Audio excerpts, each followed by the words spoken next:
Imagine forcing an H100 GPU to reread an entire uncompressed raw hard drive every single time it processes just one layer of a neural network. Yeah, that sounds like an absolute nightmare for any CED engineer. Right. But that is exactly the computational nightmare we face when trying to solve the problem of information dilution in deep architectures. Welcome to today's deep dive, where we are unpacking a really fundamental bottleneck in machine learning. And it is a bottleneck that, honestly, you've probably run into if you are actively training large language models. We all know that expanding the training data, widening the context window, or, increasing the hidden dimension, those offer really highly predictable optimization pathways. Yeah. You just throw compute at them and the loss curve drops. It's very clean. Exactly. But scaling the physical depth of the transformer stack is just a completely different beast. The clean correlation breaks down. Instead of getting smarter, deeper models start forgetting their own shallow features. Which is why we are looking at a really fascinating paper today. It's by researchers at Huazan University of Science and Technology and ByteDance Seed, and they propose this new architectural primitive called Mixture of Depths Attention, or MODA. Right, MODA. And to really appreciate what they have engineered here, we're going to systematically analyze the mathematical formulation of MODA, dissect its hardware-aware optimizations at the CUDA level, and then review the empirical results on their 1.5 billion parameter models. Exactly. But before we get into the MODA solution, we have to formalize the problem. We need to look at stacking transformers through this lens of read, operate, and write. I think that's the best way to frame it, because the underlying assumption in deep learning has always been, a deeper stack naturally supports richer hierarchical computation. Right, more layers equals more complex features. That's the theory. But the reality of backpropagation and residual streams tells a very different story.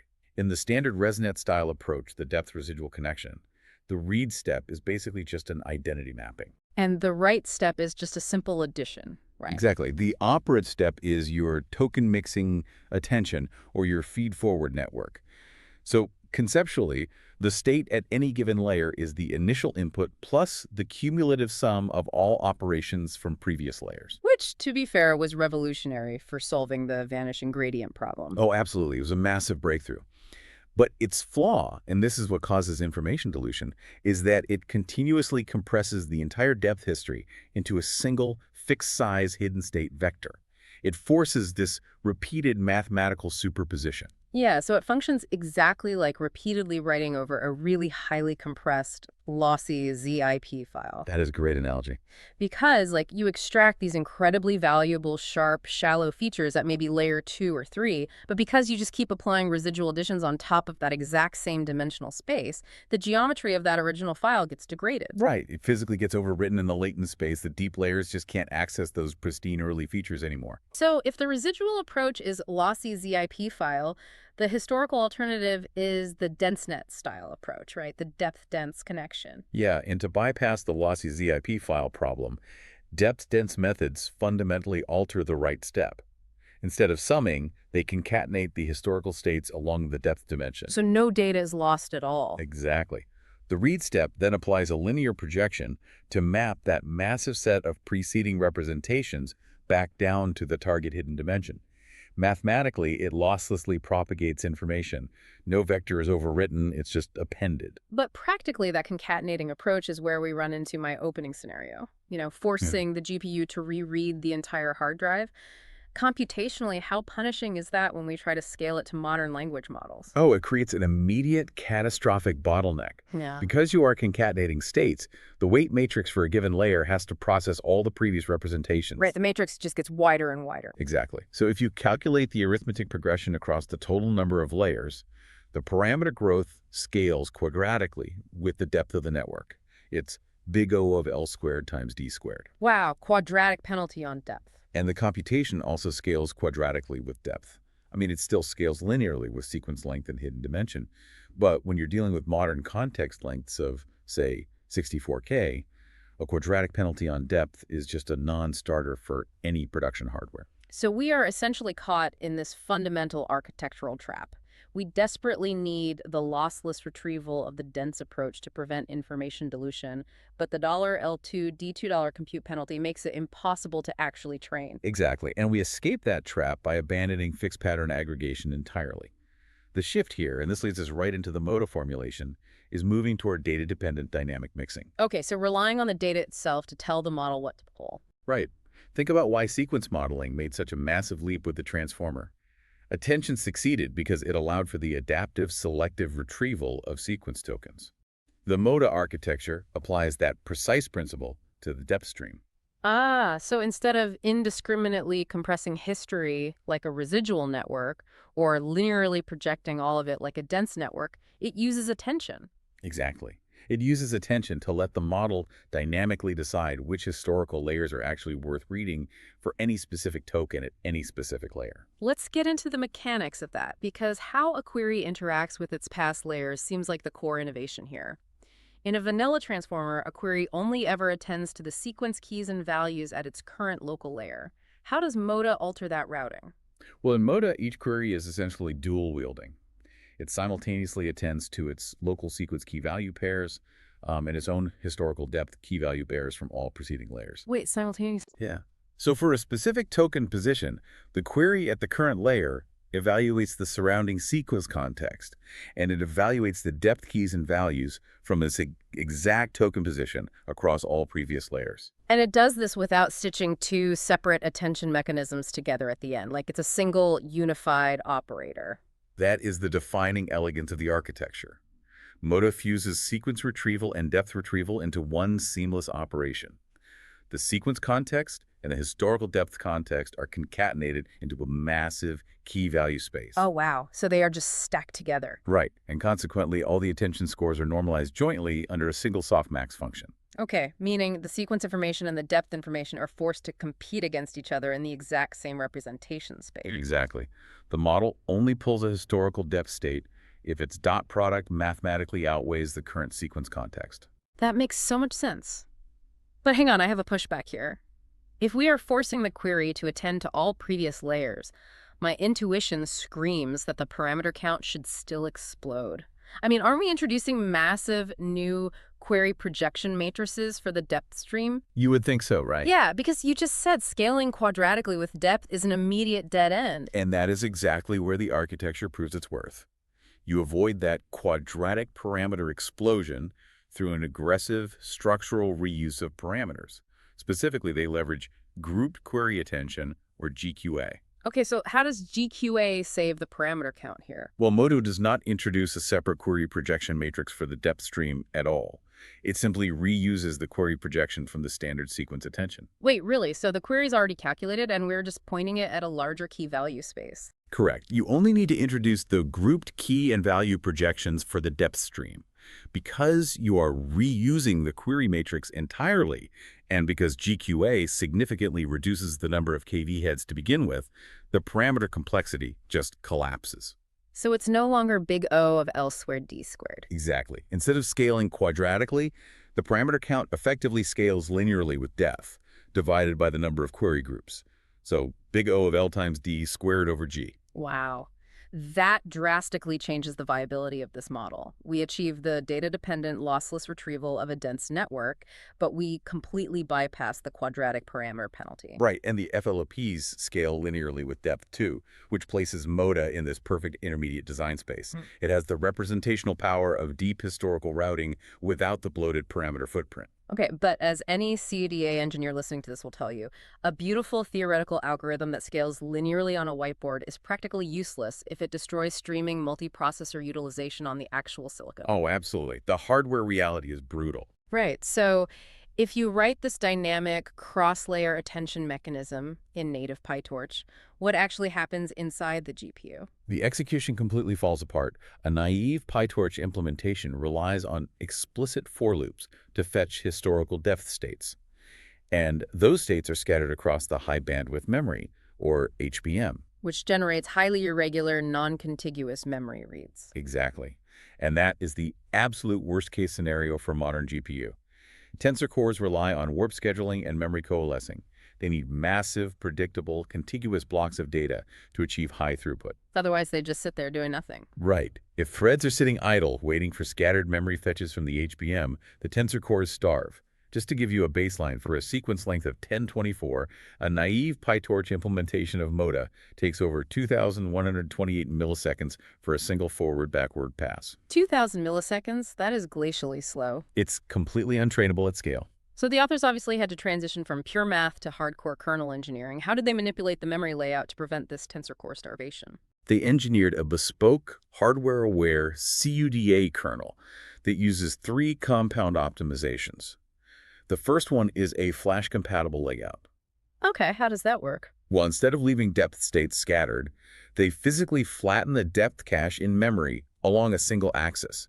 This means for any sequence position, all of its historical depth states are stored contiguously. Oh, nice. So those scattered HBM fetches become contiguous block reads. Exactly, which instantly makes the depth lookup compatible with flash attention style tiling. But wait, I see a problem there. If you flatten the entire matrix into a single axis of, like, sequence length multiplied by depth, you create a massive masking problem.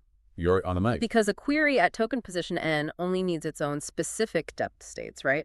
Not the depth states of every other token in the sequence.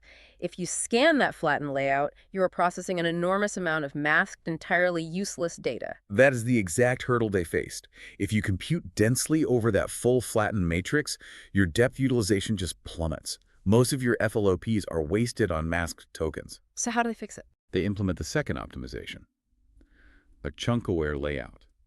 They divide the incoming queries into distinct blocks, or chunks. Instead of scanning the global memory axis, each query chunk is mapped to a highly localized depth KV region. Ah, so the CUDA kernel restricts the attention computation purely to that packed local region. Right. It massively reduces unnecessary HBM traffic and skyrockets the depth utilization. Okay, so we've localized the scan to avoid useless computation.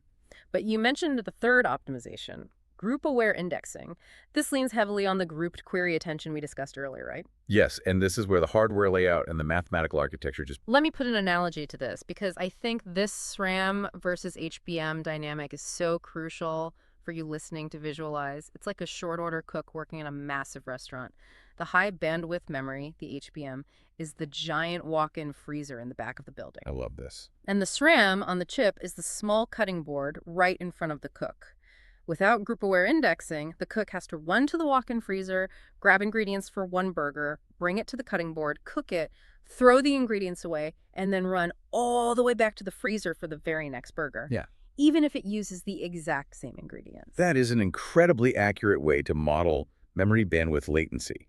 Every trip to the HBM costs you massive compute cycles. Right. But with group-aware indexing, because adjacent queries share the same KV heads, the cook goes to the freezer, loads up the cutting board with the depth keys and values, and then cooks multiple burgers, multiple queries, using that exact same hot data locked in the SRAM. Exactly. You avoid those punishing round trips.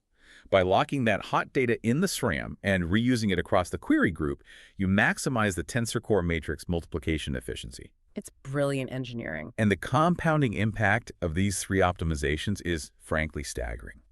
Remember, we started with a naive PyTorch runtime of roughly 2,128 milliseconds. Yeah. With the fused chunk-aware, group-aware kernel, that drops down to 1.46 milliseconds. Are you kidding? That is over a 1400x speed up. 1458x to be exact.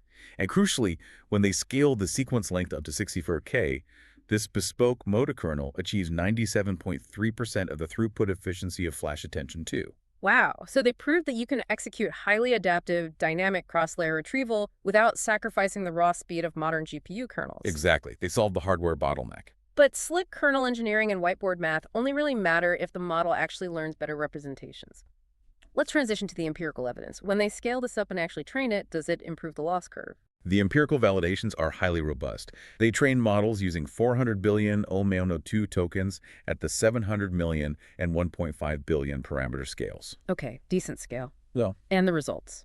in the 1.5B setting, MODA improves the average validation perplexity by 0.2 across 10 different benchmarks. A 0.2 drop in perplexity at 1.5 billion parameters is a really significant optimization victory.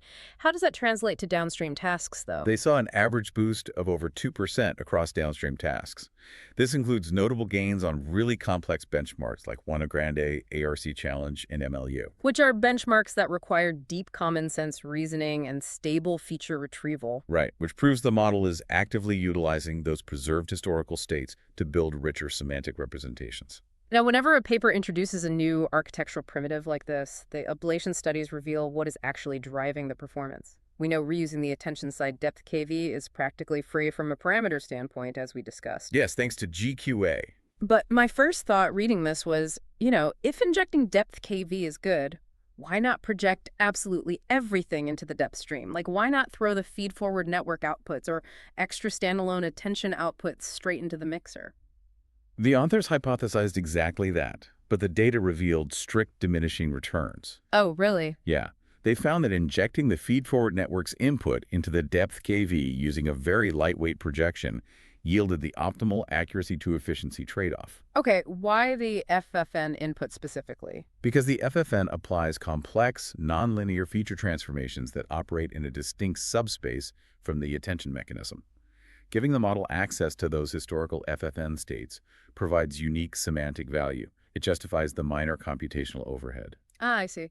But pushing past that and adding dedicated attention projections is overkill. Yes. When they tested adding an extra standalone attention-side KV projection instead of just reusing the standard sequence projections, it barely moved the needle. Wow, really? Yeah. It improved downstream performance by a mere 0.1%, but introduced significant parameter bloat. The representation space was already saturated. The reused sequence matrices were perfectly sufficient to capture the necessary attention history. So the takeaway is keep the FLOPs focused strictly where the feature transformations are mathematically distinct. Don't bloat the attention projections. Precisely. And there's another critical ablation detail regarding normalization. They tested this on 48-layer models, which is a fairly deep stack. Oh, that's interesting. What was the dynamic between pre-norm and post-norm architectures there? This highlights a subtle but really profound impact on training stability. In standard deep networks, post-norm configurations notoriously suffer from severe optimization difficulties. Right, the gradients tend to vanish or explode as they propagate backward through dozens of layers. Exactly. But in their 48-layer MODA stacks, post-norm significantly outperformed pre-norm. Wait, really? Because MODA is providing direct dynamic routing of historical states, bypassing the sequential bottleneck. You nailed it. By allowing deep layers to route gradients directly to shallow layers during the backward pass, MODA fundamentally stabilizes the signal propagation. It acts like a massive highway for gradient flow. Exactly. Which allows the post-norm configuration to achieve a much stronger optimization impact, dropping the validation loss much further than the pre-norm equivalent. To truly grasp why the perplexity drops and the gradients stabilize like that, we really have to look at the attention heat maps the authors provided. Opening the black box of attention distribution tells us exactly what the model values. What are we seeing in these visualizations? Well, when you map out where the query is allocating its probability mass across the concatenated sequence and depth key value space, there is a distinct boundary.